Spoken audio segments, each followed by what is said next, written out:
This one here is a little surprising, y'all. I was taken aback by this a little bit. So, looks like President Biden and Bernie Sanders are teaming up again on the issue of student loan relief. So, Biden tweeted this. Look, the opponents suing to stop my plan are the only thing standing between millions of Americans crushing student debt and relief. It's frustrating, and I won't stop fighting to get it done in the courts. Allow me and my friend to explain. So you can see Bernie and Biden here. We'll play this for you. Right now, over 40 million Americans eligible for debt relief are being denied that immediate relief today. Why? Because Republican officials and special interests hit us with lawsuits to block it. Folks, I know you're frustrated. I am as well. And I am too. For millions of working and middle-class Americans who are under the burden of crushing loan debt, student debt relief would be life-changing. And guess what? Because of these Republican officials, not even one of the over 80,000 people from Delaware, where I know you're from, Joe, who applied for student debt relief or were eligible for automatic loan forgiveness have been able to get a dime of that relief. The fact is that in Vermont, Bernie, it's over 50,000 borrowers. 50,000 borrowers. And what about bigger states? How about the state of Texas and the state of Missouri? Well, Joe, it'd be over 2 million and close to 500,000 borrowers respectively. I have to point out, worst actors I've ever seen in my life. They're terrible, terrible actors. Well, Joe, I'm not reading a cue card right now. Why would you say that? Joe's like, let me allow my friend Sammy Sosa to... They run in and inject Joe with some Adderall. They crush it up and they're like, sir, please snort this. Anyway, where was I saying? Where is I? Who am I? Who am I? Bob Hope? Is that you? The list goes on. In state after state, no matter what these Republican officials say, we know student debt relief will make a real difference for people. We're going to get it done. It's good policy, the law's on our side, and we're doing the right thing. We're going to get it done. And I didn't hear any of these Republican officials complaining when the government gave huge tax breaks to big corporations. But here they are, stopping relief for working families. No, we're fighting like hell to get this done. We're in court next month, so keep the faith and spread the faith.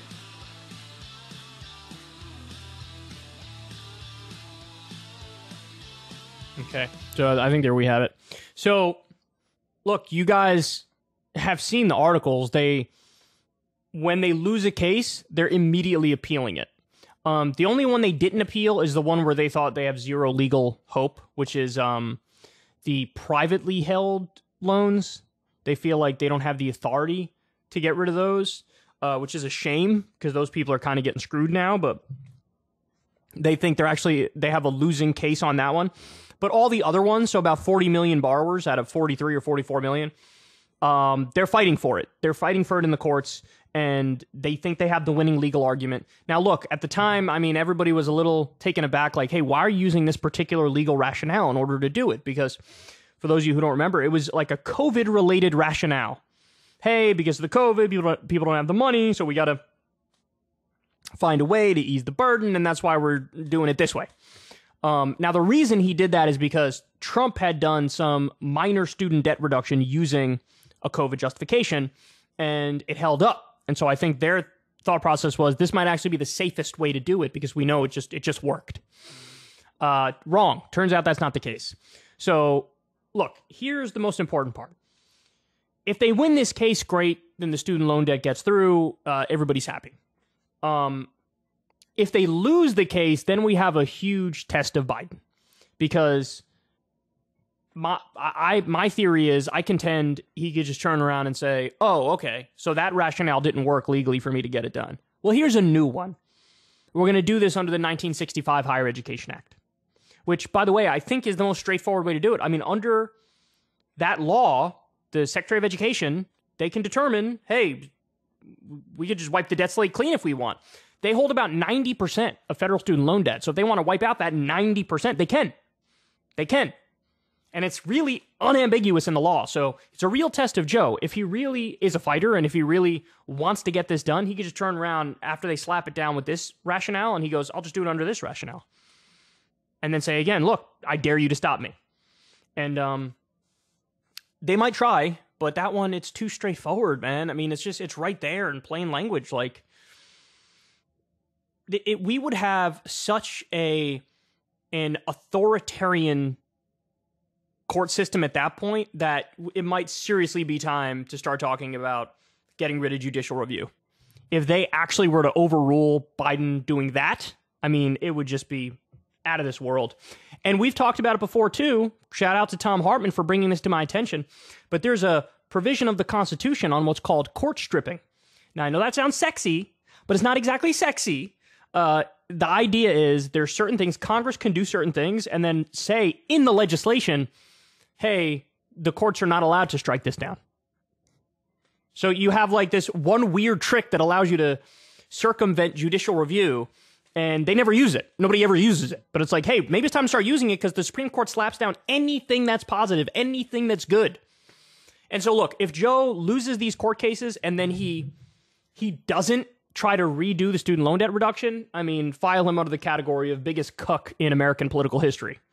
You know? But at least to this point, you got to give credit where it's due because they are appealing all the cases that they lost. And I think legally speaking, they're on the correct side of it. And if they really didn't want it to go through, I don't think they'd be appealing all these cases. I think they'd be like, oh, we'd probably lose this one too, so we're not going to do it anymore. So I think they do want it to get through. But if it gets slapped down ultimately again, will he have the stones to turn around and say, I'm just going to do it by executive order in this new way, which is even more straightforward? It's going to be a big fight. And look, I know for a fact you're going to have Bernie in Biden's ear saying, this is what you need to do. And then it's just a matter of, does he have the stones? And that's one I don't want to speculate on. I don't want to comment on because what the gut feeling is ain't right. The gut feeling is not all that positive on that front, but we'll have to wait and see and make a determination at the time. All right, guys, that's the show. I love y'all very much. Thank you for listening to me babble on a daily basis. Yeah, that was fun. Shout out to everybody who's been subscribing to the show ever since we did that segment calling out YouTube's algorithm and how it's really suppressing us and it's got us in the borderline content category. You guys seem to have gotten the message, and a bunch of you guys hit subscribe, and said, I don't know why I haven't subscribed to this point, but I'm going to go ahead and hit subscribe. So we were able to gain about 2,000 subs, which is the first time in a long time that we gained that many subs. So I'll humbly ask you guys again, let's get over that 1 million subscriber mark. Click the subscribe button, and then also click that little bell icon so you get a notification every time a video drops. Because that's what subscribing used to be like. If you just hit subscribe, now you have to subscribe and the bell icon to get that notification. So shout out to all you guys. Love you guys to death. If you support the show, you can support it on Patreon. The link is in the video description box below. You could also support Crystal, Kyle, and Friends on Substack as well. That link's down there as well. And much love to all you guys. Oh, and remember, you could always now listen to the show on Spotify. We have the podcast version that drops every day. And so if you don't want to use your eyeballs, because that's very difficult, well, I understand that. And you can go ahead and just use your earballs, which is not as difficult. And you get the full show and it drops. So anyway, love y'all. I'll talk to you soon. Everybody have a great rest of your day. Peace. Ever since Adpocalypse, when YouTube defunded all independent news and politics overnight, we haven't trusted them. We know they can pull the rug out from underneath us at any time. If you enjoy this content, please consider tipping $1 or $2 per month on the Secular Talk Patreon. Link in the video description box below. Thanks for your support.